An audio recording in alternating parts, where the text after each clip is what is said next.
memory effect. Ayo, mau tanya apa ini? Pada bengong semua. Ini minimal apa ini? Hah? Oke. Dek, kalau kecapean masih jantung berdegup-degup? Dikit sih, tapi ya Normal ya? ya normal, tapi agak capek dikit. Tapi so far normal ya? Ya, normal. Oke, Ya. so cerita dulu. Brilian pernah melakukan olahraga ataupun kegiatan yang cukup cukup menantang ke jantung. Pernah naik roller coaster? Yang di Penang yang Ya, sunset di Penang itu tingginya 1,1 km. Jadi main water park, water slide, jadi 1,1 km panjangnya. Ya, itu adalah water slide terpanjang yang ada di dunia. Itu ada di Penang, mungkin beberapa belum pernah tahu, tapi kami pernah ke sana dan dia cukup nyaman di situ. Ya, betul kok? Oke. Terus apa lagi yang mau ditanya? Ya, jadi pokok tiap hari rutinnya minumnya apa? Propolis sama madu. Dua ini paling rutin. Oke, dua ini paling rutin. Kemudian kalau bela diri kadang-kadang ya betul. Oke. Sama propolis ya. Jadi sekarang dia sudah minumnya propolis, bukan propolis. Adanya propolis karena dia sudah bisa telan yang tablet. Kalau propolis dulu dibuka kapsul dicampur dengan. Oke, dan itu everyday. Everyday. Oke. So teman-teman sekalian, gak usah khawatir. Nanti minumnya lama-lama gimana ke ginjal. Pernah ada masalah ginjal? Aman ya? Oke, Anda bisa lihat. Oke, tepuk tangan dulu dong buat Brilian ya. 7 tahun yang lalu, 8 tahun yang lalu itu mengalami stroke pecah pembuluh darah di otak. Oke, next. Ya. Dan ini pecah pembuluh darah, stroke, koma. Tapi atas izin Tuhan 8 hari bersih pendarahannya. Next. Ini Anda lihat Columbia Asia 9 Agustus 2016, 17 Agustus 2016 ini bersih. Yang dilingkari itu adalah pendarahan. Dan itu orangnya dia di belakang pakai baju putih. Ya, coba lihat dulu di belakang. Baju hitam. Baju hitam, Pak. Tangannya mana? Ya. Baju hitam ya. Baju hitam warna putih. Itulah, saya hang karena cantik kali istri saya. Sempat hang saya. Setuju nggak? Setuju. Tepuk tangan dulu dong. Ya. Oke, ini nggak lama karena waktu kita terbatas. Benarkah Anda pernah stroke? Kayaknya ini udah yang kesekian kalinya saya berbicara mengenai testimoni dari apa yang sudah saya alami sekitar hampir 9 tahun yang lalu ya. Ketika melahirkan anak saya yang kedua, itu waktu kehamilan sebenarnya sudah banyak masalah, maksudnya ada diabetes, ada hipertensi. Jadi waktu setelah melahirkan itu semuanya kembali normal. Sekitar 2 minggu kemudian tiba-tiba tensi saya naik jadi 200 ke 120 apa 40, saya lupa. Nah, pecah pembuluh darah. Waktu itu saya nggak tahu apa-apa, udah sempat pingsan kan, tiba-tiba pingsan di bawah, cepat sadar terus sudah di ICU kan gitu. Nah, apa yang diberikan lebih jelasnya Pak Joni yang memberi, karena saya nggak tahu apa yang sudah dikasih gitu. Jadi kata Pak Joni kemarin kasih propolis dan macam. Jadi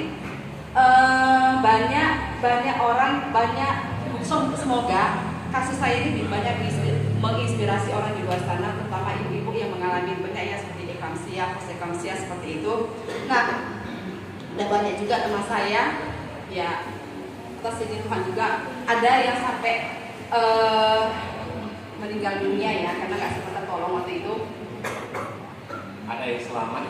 Ya. Jadi ini semua berkat Roda HDI. Jadi 7 hari setelah pecah pembuluh darah. 8 hari. Iya, 8 hari ke 17 Agustus. setelah pecah pembuluh darah dan 8 hari itu bersih. Dokter yang di mana saya terkejut. Waktu itu saya mau minta pulang karena mau menyusui anak kan. Ya, menyusui. Jadi waktu itu dokter bilang nggak bisa karena kan saya pakai morfin untuk menghilangkan rasa sakit di kepala. Nanti kalau kamu kasih ASI anaknya fly nanti katanya seperti itu. Jadi waktu coba kita tes saya apakah darah di otak kamu itu sudah bersih.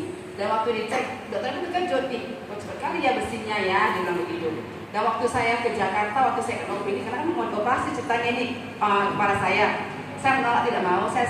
Saya kan opini ke luar negeri sampai second opini lagi 3 kali ke Jakarta dengan dokter Dr. Ali Bedah Saraf terbaik di Indonesia, Dr. Eka. Sampai situ saya opini lagi keempat dengan Dr. Terawan. Waktu itu Dr. Terawan terkejut. Waktu saya datang, dia bilang pasiennya yang mana? Gitu kan. Saya Pak, gitu kan. Oh, saya kira naik kursi roda katanya. Waktu itu mungkin saya kira cacat gitu ya kan. Tapi, wah kamu pasiennya cepat sekali ya. 8 hari darah di kepala itu sudah bersih. Nah, saya nggak tahu kalau itu sebuah keajaiban, saya nggak tahu itu sebuah progres yang luar biasa kalau nggak dokter memberi pernyataannya seperti ini, ya, seperti itu. Jadi ya semua berkat apa yang Pak Joni kasih dengan yang seizin Tuhan ya. Ya, dan ini tidak operasi, tidak fisioterapi. Oke, bahkan hari ini sudah tidak menggunakan obat hipertensi. Ya, jadi Bapak sekalian, ini memang kalau nanti ada kasus seperti itu boleh internal kita diskusi, karena dosisnya sudah dosis tinggi. Jadi bagi Bapak Ibu hari ini hadir eksklusif, Anda boleh berfoto dengan istri saya, update status pejuang stroke. Biar kalau ada yang punya kasus seperti itu bisa bertolong. Setuju? Setuju. Setuju? Oke, tepuk tangan dulu buat Bu Popi. Atau fasil. Pokoknya di atas kita aja. Kenapa? Karena dia dicekokin makanan-makanan yang tidak sehat, makanan mengandung garam tinggi, penyedap rasa, pengawet dan lain sebagainya. Itu benar-benar tidak baik bagi kesehatan. Jadi mulai sekarang konsumsilah makanan yang baik, apakah itu makanan sehari-hari atau suplemen yang kita makan sehari-hari untuk menunjang kesehatan kita. Karena itu ternyata berpengaruh terhadap kesehatan jiwa kita. Jadi makanan yang baik. Kalau kita mau lihat bagaimana tubuh kita hari ini, lihatlah dari apa yang kita makan. Karena apa yang kita makan itulah yang akan membuahkan terhadap kesehatan kita.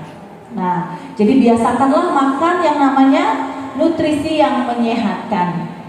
Karena dia bisa membalanskan ya fungsi otak kita, ya. Jadi bisa membuat otak kita itu jadi lebih baik lagi. Nah, yang ketiga itu sleep atau tidur. Jadi tidur ini sangat penting untuk mengatur emosi. Tapi faktanya sekarang, perhatikan Bu, kita semua punya anak Gen Z di rumah, punya keasikan main gadget. Tahu nggak? Keasikan main gadget, lupa waktu, malah nggak tidur. Akhirnya apa? Kurang tidur. Orang yang kurang tidur tidak cukup istirahatnya, artinya tidurnya nggak berkualitas ya Bu ya. Dia bukan di volume. Misalnya kita harus tidur 10 jam, nggak juga. Tidur itu berapa jam? 4 sampai 6 jam cukup, tapi tidurnya harus berkualitas. Artinya tidurnya benar-benar tidur. Bukan tidur tapi otaknya mikir. Ada nggak yang seperti itu? Biasanya mama-mama nih paling sering ya Bu ya. Pas kita udah tidur nggak bisa pejam matanya karena masih ada yang dipikirkan di kepalanya. Betul ya Bu ya?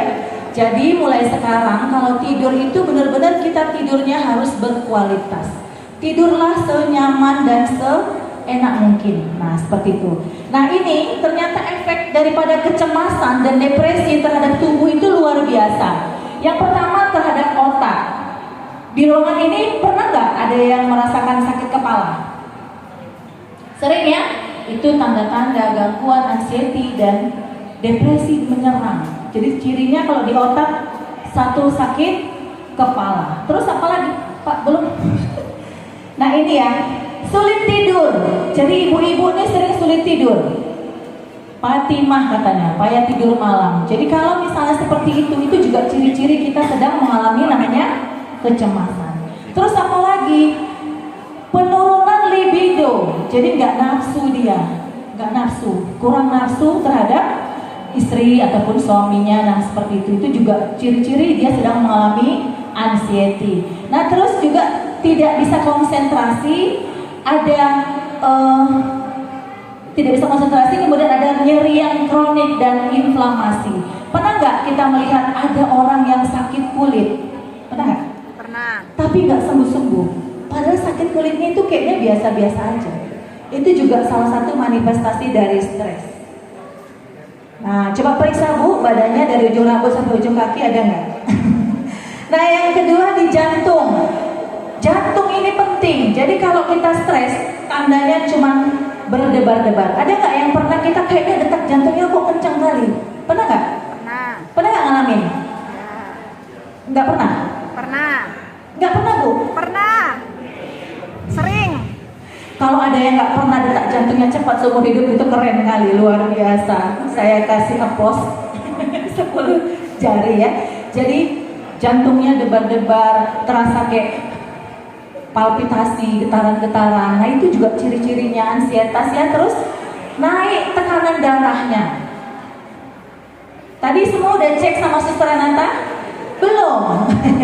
Nanti Sus lihat yang tensinya tinggi, coba dia mati, mungkin ada kecemasan ataupun depresi karena bisa naikkan tekanan darah. Ada ya. Nah terus apalagi naik kolesterolnya. Nah nanti cek di belakang, kebetulan ada cek kesehatan gratis. Kalau kolesterol kita tinggi, itu juga bisa salah satu manifest kita sedang cemas. Terus apa lagi? Serangan jantung, jadi dada sebelah kiri rasanya nyeri, ya tidak nyaman. Nah itu juga salah satu tanda-tanda kita sedang cemas. Terus ke lambung, ini paling sering biasanya mama-mama kena yang namanya mah. Mah tahu Bu? Mah yang akut, bukan versi malam. Tahu Bu mah versi malam? Jam 1, jam 12 mah gitu. Pernah nggak kena mah versi malam Bu? Yang belum menikah bingung gak ini apa lah ceritanya ya. Saya bercanda ya Bu, biar jangan ngantuk. Jadi mah itu kalau dia mual, muntah, terus lambungnya nggak enak, rasa ulu hatinya sakit, itu juga paling banyak karena stres. Jadi kalau orang yang sering mahnya kambuh, bolak-balik kambuh, periksalah, siapa tahu sedang cemas. Nah oke, apalagi berat badannya bertambah ya, kemudian atau bisa bertambah, bisa menurun, dan tidak ada nafsu makan. Terus kemana? Ke lambung, bisa diare, apalagi bisa tidak bisa buang air besar. Ada nggak di ruangan ini yang tidak BAB? Misalnya BAB-nya nggak teratur, nggak setiap hari, mungkin seminggu sekali, ada nggak? Ada Bu, kasusnya ada. Jadi dia kalau nggak bisa BAB, nggak lancar katanya, konstipasi. Saya pernah ketemu pasien. Kedua, rasa aman karena ketakutan, itu juga bisa menyebabkan gangguan mental. Perasaan bersalah, jadi kita dosa di masa lalu yang terus diingat-ingat, itu juga bisa menyebabkan gangguan mental. Dan ambisi, keinginan kuat tapi tidak diikuti dengan activity, artinya dia hanya bermimpi. Ini juga bisa menyebabkan orang gangguan jiwa. Next. Lanjut aja. Terus Pak, satu lagi. Nah ini ya, 7 cara untuk kita bisa melakukan istirahat yang baik. Ya, karena kita sekarang penting ya. Yang pertama dari fisikal, ini kecil banget lagi, bisa nampak ya. Oke, yang ini aja, ini nanti bisa lihat. Salah satunya itu nanti yang sensori. Pada saat kita tidur, jauhkan dari HP. Jadi HP-nya dinonaktifkan. Kalau bisa 1 jam menjelang tidur tidak terlibat dengan yang namanya alat-alat elektronik. Sudah dinonaktifkan di otak kita. Kemudian yang emosional itu, ini nggak nampaknya sebenarnya bagus ya, tapi nggak bisa terbaca kecil. Ini stabilkan emosi, kemudian lepaskanlah pikiran negatif. Jadi contohnya ini, berteman, ini di sini ada ya. Jauhilah orang-orang secara emosional ya. Jauhilah orang-orang yang menguras energi kita. Jadi kalau kita punya teman nyebelin, punya teman ngerasa kita jadi kayak gimana, bagus dijauhi. Bertemanlah dengan orang-orang yang punya pikiran positif. Jadi bersyukur ya Bapak Ibu yang ada di sini. Bapak Ibu sudah tepat karena ini adalah kendaraan yang baik. Orang-orang di sini semuanya punya pikiran positif. Jadi itulah yang bisa menyehatkan jiwa kita. Jadi jangan berteman dengan orang-orang yang membuat energi kita negatif. Itu yang poin penting ya di emosional. Nah, next. Nah, ini ya. Jadi selalu bersyukur pada Tuhan. Jadi tadi salah satunya spiritual, dekatkan diri dengan pencipta Bu. Apapun agama kita, silahkan dekatkan diri karena itu salah satu yang menyenangkan jiwa kita. Nah, kemudian masa lalu jangan diingat-ingat. Yang lalu biarlah berlalu. Hari ini dan seterusnya adalah harapan. Yang lalu itu semuanya tinggal kenangan. Jangan diingat-ingat. Karena kita sering sakit. Pala kali aku nengok dia, gara-gara dia aku kayak gini nih. Itu terus dicakapkannya dari pagi sampai malam. Betul? Dia yang nggak ingat-ingat, awak yang sakit Bu. Mendingan kita nggak usah ingat. Ya sudahlah, dia berarti bukan teman kita. Kita cari yang lebih baik. Nah kemudian olahraga, berpikir positif, kenali potensi diri. Jadi kita jangan, satu lagi tadi ya di situ, jangan banyak waktu luang. Itu salah satu pemicu orang kena gangguan jiwa. Jadi gaya hidup mager, asik di medsos, asik di gadget, ada seharian gak berinteraksi, tidak beraktiviti. Itu salah satu penyebab masalah kejiwaan. Jadi mulai sekarang gunakan waktu secara produktif. Jangan banyak mager-magernya Bu, karena itu salah satu penyebab gangguan kejiwaan. Next. Udah habis kayaknya. Nah ini ya nanti bisa dibaca sendiri sama. Next. Nah ini ya, peningkatan kesadaran diri, mencegah gangguan mental, productivity dengan activity yang baik, dan berteman dengan orang yang positif, kemudian menyikapi masalah dengan baik, tidak mengingat-ingat masa lalu. Next. Nah, tadi saya cerita tentang nutrisi. Apa nutrisi yang baik supaya kita terhindar dari yang namanya gangguan kejiwaan atau stres lah kita bilang ya. Yang pertama ada royal jelly. Siapa di ruangan ini yang udah pernah minum royal jelly? Wah banyak ya. Memang bagus sekali Bu royal jelly. Jadi royal jelly itu saya pernah punya satu pasien. Dia tidak tidur malam 7 tahun. Pernah Bu di sini ada yang tidak tidur 7 tahun? Saya pernah Bu ketemu dengan orang tidak bisa tidur 7 tahun Bu. Bayangkan kayak mana sengsaranya dia. Banyak uangnya, tidak bisa membeli kesehatannya. Saya waktu itu cuma bilang, Bu, saya ajak ngobrol. Mungkin kejiwaannya dia terganggu ya, karena mungkin dia banyak pikiran. Ternyata dia tidak punya anak, tapi uangnya banyak. Akhirnya dia takut mati. Karena takut mati, dia tidak bisa tidur. Saya bilang, Bu, saya manage stresnya, saya ajak ngobrol. Cuma saya kasih royal jelly. Apa yang terjadi? 3 hari kemudian dia datang, Bu, saya udah bisa tidur. Walaupun saya tidur 1-2 jam, tapi saya udah bisa tidur. Itu saya punya pasien 7 tahun Bu. Jadi kalau ada di sekitar ini nggak bisa tidur 7 tahun Bu, minum royal jelly. Ibu 7 tahun nggak bisa tidur. Saya bener loh nggak bohong, 7 tahun nggak bisa tidur. Nah, royal jelly ini bagus. Jadi kalau kita nggak bisa tidur, diminumnya malam hari. Dia menyeimbangkan hormon, menghilangkan stres, merelaksasi, melancarkan pembuluh darah sehingga kita bisa enak. Next, yang berikutnya. Yang nggak bisa tidur karena harganya mahal. Lagi promo, beli 1 gratis 1 Bu. Serius, saya lupa tadi ngomongnya. Ini ada yang bisa tidur karena jadi harganya mahal. Iya, betul. Beli 1 gratis 1. Keluar, biasalah orang banyak uang ya, dia berobat keluar, terus dia ngeluh, dia nggak bisa makan apa-apa. Akhirnya apa? Stres kan? Makan ini nggak bisa, itu nggak bisa. Nah saya bilang, Bu, makan Propoelix ini. Yang terjadi dia 3 hari pertama itu diare. Jadi karena memang perutnya itu bermasalah karena ada kuman, ada bakteri, ada hal-hal yang tidak baik, itu keluar semua racun-racunnya. Dan alhamdulillah saya ketemu lagi, Bu, saya udah makan cabai rawit, udah makan Semualah Bu, nggak ada lagi pantang-pantangan. Jadi memang luar biasa sekali ya Propo Elix ini. Next. Nah ini itu energi ya. Energi itu juga harus diisi. Tidak bisa dapat dari makanan aja. Karena makanan itu karena pengolahan, karena lain sebagainya ada vitamin dan mineral yang terbuang. Jadi harus kita hadirkan dari luar supaya nutrisi kita cukup. Jadi polenergi ini bagus sekali. Kalau kita makan Bu, kita akan berstamina dan bersemangat.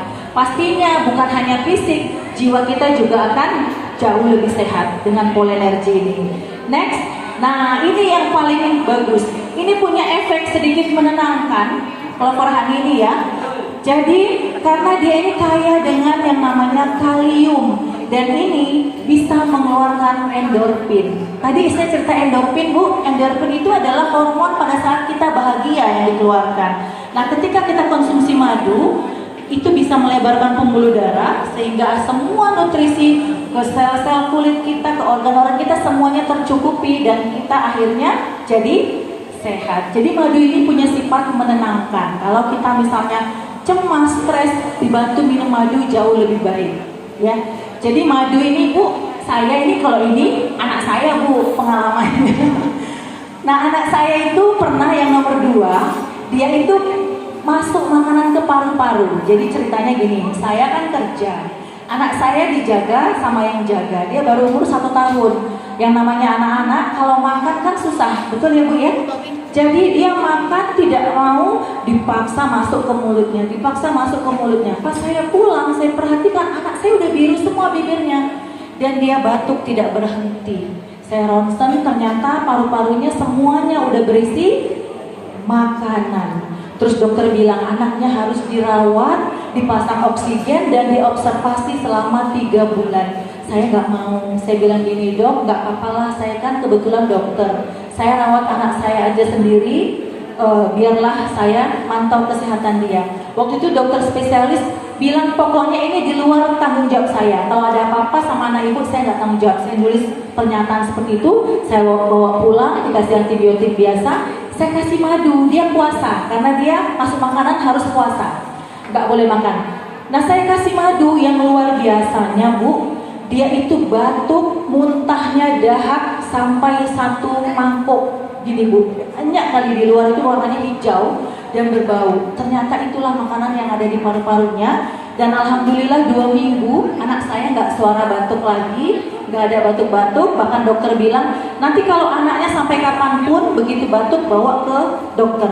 Ternyata anak saya dari mulai umur 1 tahun, sekarang alhamdulillah udah 21 tahun, batuk pun dia tidak pernah Bu. Jadi bagus sekali. Iya benar, kalau madu ini untuk saluran pernafasan dan pencernaan paling the best.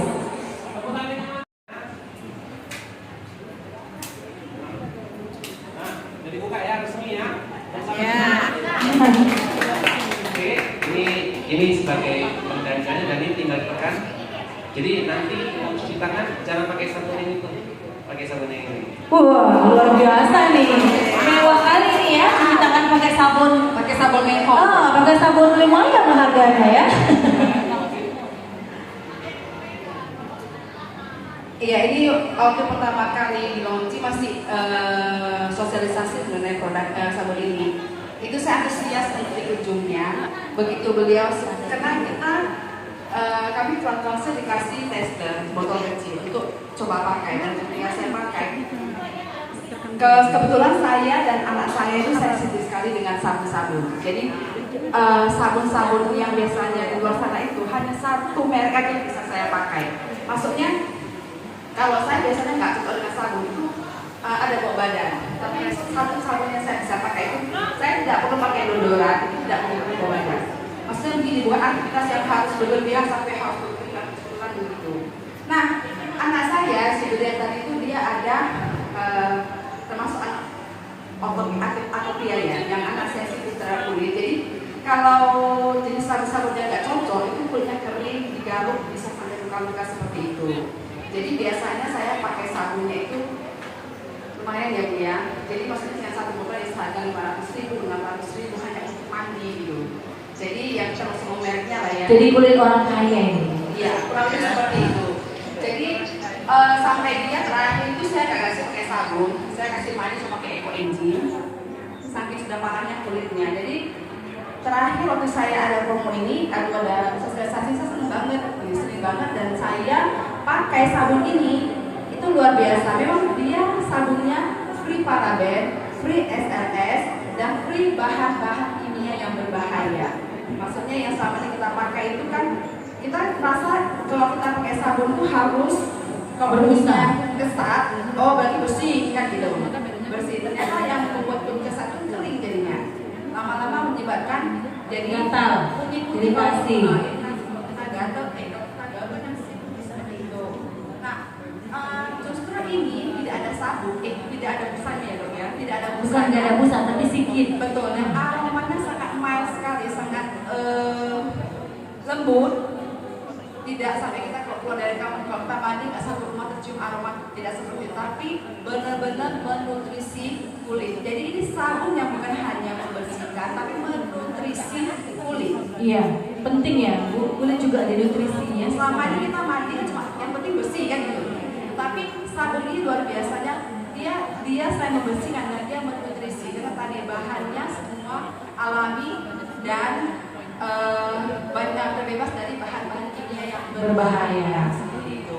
Jadi anak saya pakai sabun ini, saya pakai sabun itu, jadi memang beda-beda tiap orang ya. Jadi kalau pakai sabun tidak perlu pakai yang namanya deodoran di badan. Jadi aroma kulit kita tidak bau seperti itu. Dan ini aman untuk orang yang iritasi, yang kulit sensitif gitu. Jadi kalau dengan harga seperti ini, menurut saya untuk yang punya produk seperti itu bukan mahal tapi murah. Murah, lebih murah lagi nih, lagi ada promo tadi. Mana tadi Pak John? Lebih murah nih Bu promonya. Beli 2 body wash dengan body cream itu harganya cuma 478.000 dari harga normal 597.000. Jadi murah Bu, dapatnya 2. Ini kalau dipakai sendiri kayaknya 3 bulan nggak habis nih. Banyak. Tapi kalau pakai keluarga cepat habis Bu. Tapi ini juga pemakaiannya nggak terlalu sampai kita harus banyak. Jadi saya pakai dua pencet itu aja sudah satu badan semua itu. Jadi setelah pakai ini kulitnya jadi moist. Beda Betul. Jadi ini penting juga orang-orang yang suka keringetan, jadi badannya bau dan lain sebagainya. Ini dikasih ini biar dia nggak gampang bau badan walaupun keringetan. Karena tadi ada ini bisa menghalangi bakteri, bisa membunuh bakteri di kulit penyebab bau badan. Gitu. Jadi waktu pertama kali launching ini saya seperti mendapat angin segar. Saya aduh terima kasih Bu Alfa. Akhirnya saya mengeluarkan produk yang saya butuhkan seperti itu. Walaupun hanya sekedar sabun ya, tapi sabun ini juga bagi orang yang kulit sensitif bisa bermasalah ya dok ya. Iya, betul. Iya. Tidak lengket, dia langsung terserap dan bebas serangga. Ada. Nah, ya. Dan ini yang kedua adalah siapakah yang beruntung dapat madu? Serai. Siapakah yang beruntung dapat kelapa honey? Mari kita lihat. Nah,